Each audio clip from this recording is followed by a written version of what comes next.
भारत पर राज करने वाली ईस्ट इंडिया कंपनी की कहानी। वह 16वीं सदी का आखिरी साल था। दुनिया के कुल उत्पादन का 1/4 माल भारत में तैयार होता था। इसी वजह से इस मुल्क को सोने की चिड़िया कहा जाता था।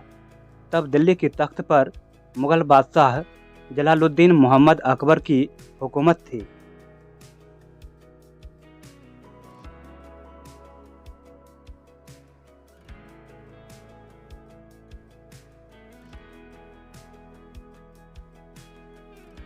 वह दुनिया के सबसे दौलतमंद बादशाहों में से एक थे। दूसरी तरफ उसी दौर में ब्रिटेन गृह युद्ध से उबर रहा था। उसकी अर्थव्यवस्था खेतीबाड़ी पर निर्भर थी और दुनिया के कुल उत्पादन का महज 3% माल वहां तैयार होता था। ब्रिटेन में उस वक्त महारानी एलिजाबेथ प्रथम की हुकूमत थी। यूरोप की प्रमुख शक्तियां पुर्तगाल और स्पेन व्यापार में ब्रिटेन को पीछे छोड़ चुकी थी। व्यापारियों के रूप में ब्रिटेन के समुद्री लुटेरे पुर्तगाल और स्पेन के व्यापारिक जहाज़ों को लूटकर ही संतुष्ट हो जाते थे।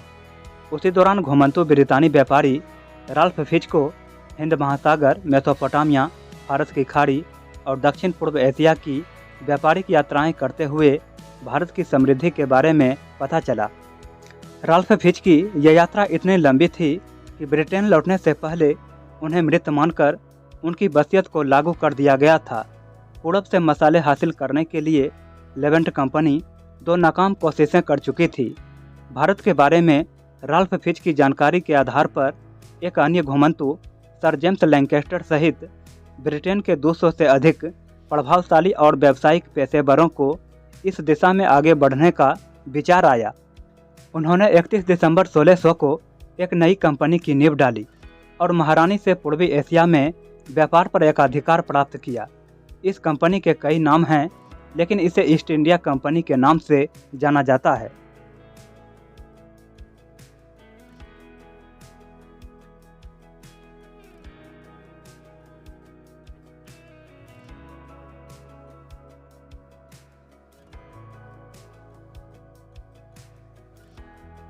ईस्ट इंडिया कंपनी के आने का ऐलान शुरुआती सालों में दूसरे क्षेत्रों में यात्रा करने के बाद अगस्त 1608 में कैप्टन विलियम हॉकिंस ने भारत के सूरत बंदरगाह पर अपने जहाज हेक्टर का लंगर डालकर ईस्ट इंडिया कंपनी के आने का ऐलान किया।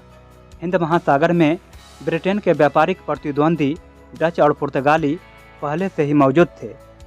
तब किसी ने अनुमान भी नहीं लगाया होगा कि ये कंपनी अपने देश से 20 गुना बड़े दुनिया के सबसे धनी देशों में से एक और उसकी 1/4 आबादी पर सीधे तौर पर शासन करने वाली थी। तब तक बादशाह अकबर की मृत्यु हो चुकी थी। उस दौर में संपत्ति के मामले में केवल चीन का मिंग राजवंश ही बादशाह अकबर की बराबरी कर सकता था। खाफी खान निजामुल मुल्क की किताब मुंतखबुल बाब के अनुसार अकबर ने 5000 हाथी, 12000 घोड़े, 1000 चीते, 10 करोड़ रुपये, बड़ी अशरफियों में 100 तोले से लेकर 500 तोले तक की 1000 अशरफियाँ, 272 मन कच्चा सोना, 370 मन चांदी, 1 मन जवाहरात, जिसकी कीमत 3 करोड़ रुपये थी, अपने पीछे छोड़ा था।